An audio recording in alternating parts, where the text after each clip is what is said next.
How's it going, you guys, and welcome back to ConstantlyVariedFitness. My name is Hudson, and in today's video I'll be talking about 6 very beneficial tips that'll help you guys drastically improve your performance, your progress, and your overall experience and fun that you have inside the CrossFit gym.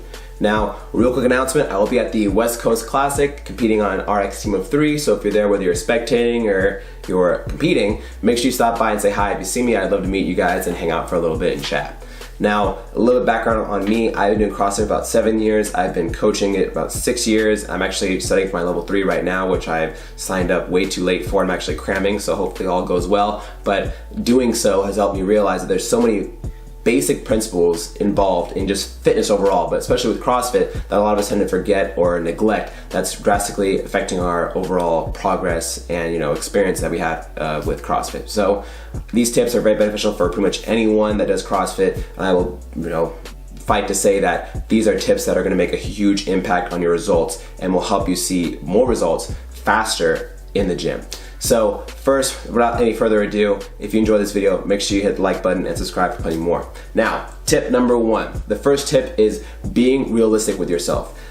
All the time I see people, especially when they're 30s and 40s, when they start to have kids and they're busy with work, they get very wrapped up in the numbers they used to hit back in the day. I used to be able to squat this much and deadlift this much. I used to be able to do all this, whether it be 4 years ago or 10 years ago, but then they're so infatuated with those old numbers that they get stuck in their ways now, and they try to hit percentage work or hit lifts that they could have hit back in the day, and they're not actually progressing in the now because technique falls apart or they're failing reps or things go astray. Don't worry about the past, worry about the present and what you can do now to help you still see progress from here on out. Obviously it sucks because now you can't hit your your lifetime PRs or way back when you might not be able to see PRs currently anymore, but let's still try to focus on being as strong as we can now and focusing on maybe get as close to that number as we can, but not being so wrapped up in where we used to be.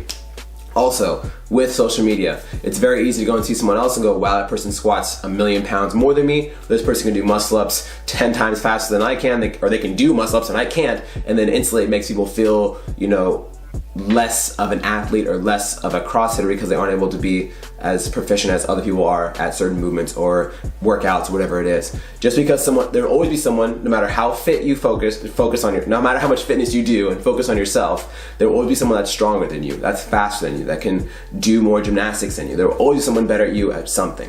Unless you train unless you quit, everything else in life, and you train for 6 hours a day and try to be the next Matt Fraser or the next Tia Claire Toomey, you are not going to be the best. So focus on your present, focus on getting 1% better every day, focus on your technique, focus on your percentage work, focus on just the little nitty gritty things that are gonna help you get better bit by bit, and that will help you drastically see more results in the next few months versus just getting so wrapped up in what everyone else is doing and what you used to do. That's gonna drastically affect your mindset and get you astray, and again, you're doing numbers you shouldn't hit or trying to do workouts you shouldn't do, and just everything starts to crumble apart. So focus on yourself, focus on the now, try to get 1% better every day, and that goal of hitting that certain amount of weight or doing that certain benchmark workout in a certain amount of time will eventually get there, I promise you that.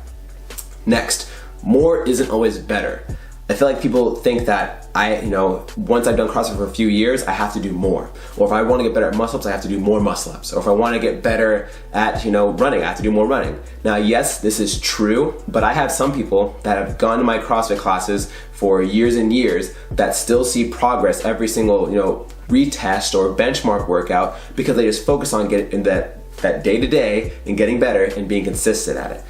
Doing more isn't always necessary unless you are someone that maybe your gym doesn't program a lot of snatches. Maybe your gym programs snatches like once every other week or so, but you really want to get better at snatches. Then for you, obviously it makes sense to go and do a snatch program 2-3 times a week on top of the classes to help you get better at those things. That makes sense, but don't feel like you have to do more, or I have to do this. I saw Matt Fraser post this workout, I'm gonna go do it. Or Comp Train posted this workout, it looks killer. All these guys are getting crazy times. I think I can beat their times.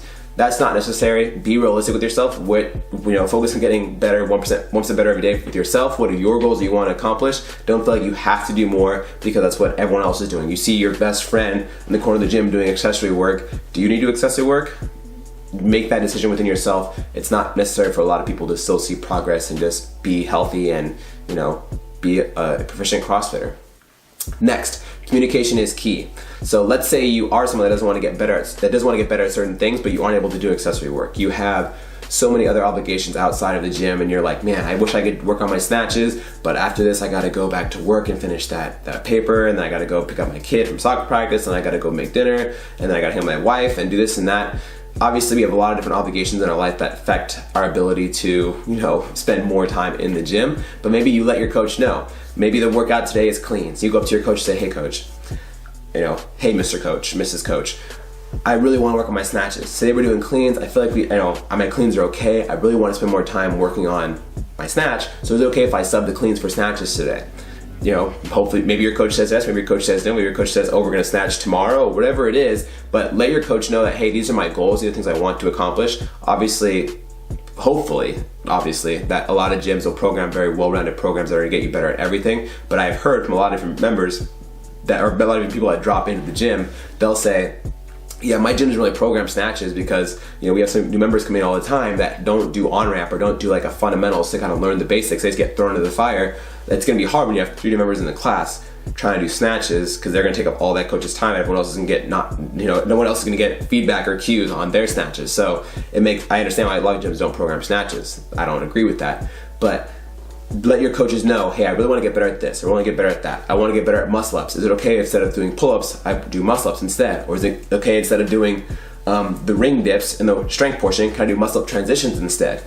Talk to your coach, start a communication. The reason you're paying $150 to $200 a month for your gym membership is because of the coaches. You could find a lot of different gyms that have bumper plates and kettlebells and a really big space with ropes and rings and stuff for $40 probably in your town somewhere. So you're not paying for the facility, you're paying for the coaches. Let the coach know exactly what you want and what you want to achieve. And then if they're if they're a confident coach and they're a coach that really cares about you, they'll be like, yeah, of course, but let's do this instead of that in today's workout. So start that line of communication. Let your coach know exactly what you want, so that way they can help you become better at the things you want to get better at, the things that you feel like you're lacking in. Next, number 4, warm-ups are very, very, very, very, very, very important. So warm-ups are important because it helps you, A, get your body temperature up and your heart rate pumping, so that way it actually gets the blood to your muscles and get your muscles ready to contract and do all the work they need to do.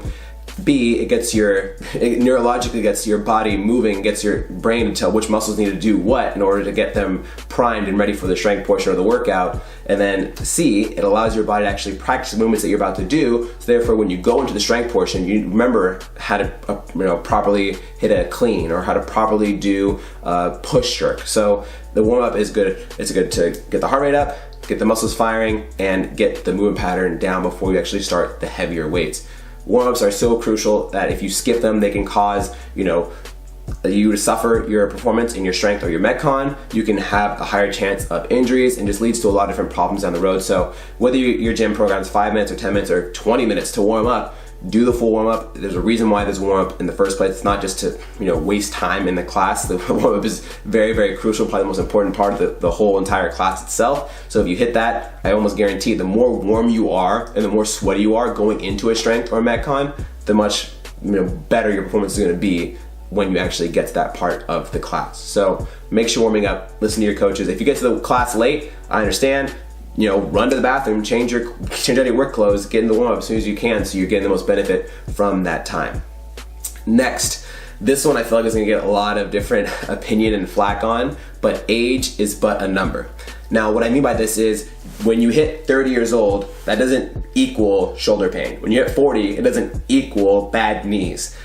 Age obviously affects your body's recovery, it affects your body's performance. You're not able to go as hard as you were when you were 20. Obviously things start to degenerate, I think, or is that the word I'm thinking of? Degenerate? I think so. Things don't become as strong, your tendons and ligaments become a little bit weaker, so you can't do as much volume or as much high impact stuff. But just because you are getting older doesn't mean that you have to experience pain and have to experience discomfort. One of the most frustrating things for me when I was first starting CrossFit and I was, going to all the classes, there'd be, those older 40, 50-year-old members that say, wait till you get to my age, and you'll have that bad shoulder, you'll have those bad knees, or that hip that doesn't want to work right, or whatever it is. And obviously, some of us do have serious, issues or problems or injuries they've had in the past. Some people have torn things, some people have broken things, and obviously things aren't going to work as well as they did as when they were, 100% non-broken. But if you are someone that just one day woke up and you're like, man, my shoulder really hurts, and you never really did anything about it except maybe rest, but then as soon as you get back to doing what you were doing, it starts to hurt again, obviously that pain is going to be there for the rest of your life if you're not addressing the issue that caused that pain in the first place. Your body doesn't just all of a sudden go and just, well, I'm going to have shoulder pain for the rest of my life now. You did something, or something happened that caused that pain in the first place, and now you have to kind of fix it and address it in order to get rid of that pain. So a lot of times I'll have members that come into the gym and they say, hey, my doctor said I have to stop squatting for 3 months because my knees were hurting so bad. Your knees been hurting so bad, why didn't you tell me? Let me know your knees hurting bad. Don't let that be a thing. Communicate with your coaches, and then your coach can probably help you out and maybe address that thing before you even needed to go to the doctor. I've had members, again, come in, the doctor says I can't squat for so long. What's the issue? My knee hurts. What hurts about it? It's really dull, it aches a lot. Whenever I extend it, it kind of feels funky. Okay, I want you to massage or roll out your calf and your quad for 10 minutes and see how it feels. They do it, wow, my knee has zero pain. So obviously we need to focus on mobilizing those areas as well as strengthening up those ligaments and tendons to where that's not gonna be an issue anymore and we can squat pain-free, because squatting with pain sucks. So don't feel like just because you wake up one day when you turn 30, you're like, my shoulder's bummy, that's not a thing that you have to live with if it's not something that was traumatic, if it wasn't an injury, or it wasn't something you landed on your shoulder after falling off of a pull-up bar or something. If it's just you woke up and it was an acute pain and it kind of starts building up, let someone know immediately. It can be addressed, it can be fixed, and just because you are 30 or 40 years old doesn't mean you have to experience pain. I know people that are in their early 30s that have bodies like 70-year-olds because they never took care of themselves, they were mobilized, they were warmed up. And I have people that are in their 50s that move just fine and feel great because they take care of themselves and they focus on their proper technique, warming up, making sure their body is flexible and mobile to do the things that we have to do in the gym, because CrossFit, we don't do just preacher curls and leg extensions in the gym. We do overhead squats and handstand push-ups and muscle-ups and all these things that require a lot from your body. So if you're putting your body through strenuous workouts, you need to make sure you're spending the time to take care of your body after the fact. Lastly, the biggest one that I want to point out that pretty much pertains to all the tips I've given out is move flawlessly.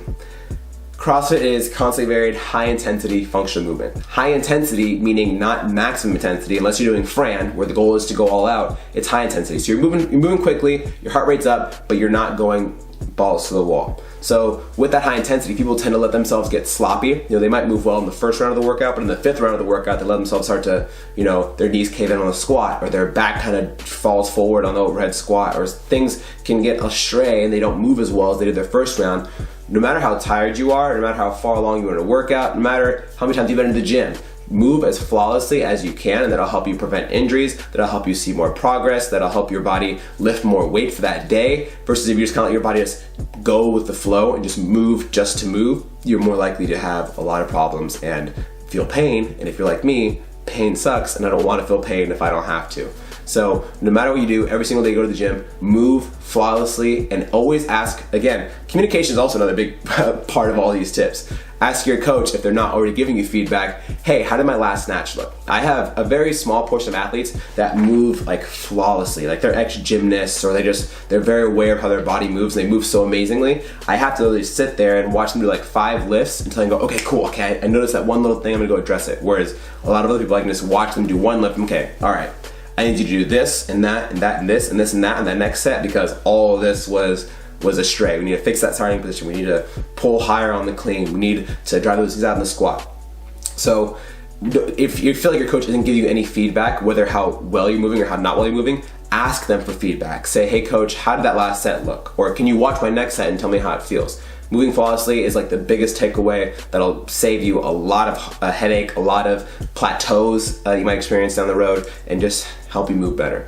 So those are my 6 very beneficial tips for avid to beginner to competitive to seasoned to brand new CrossFitters, and I highly recommend you implement those right away and you will see tremendous results. They're kind of vague, but I promise you if you follow those principles, it will make a huge difference in your progress and the experience you have in the gym. And make sure you're having fun first and foremost, because if you're not having fun, why are you even doing it? If you enjoyed this video, make sure to like button, subscribe for plenty more. If you don't already, follow us on Instagram at ConstantlyVariedFitness. We'll see you guys in the next episode.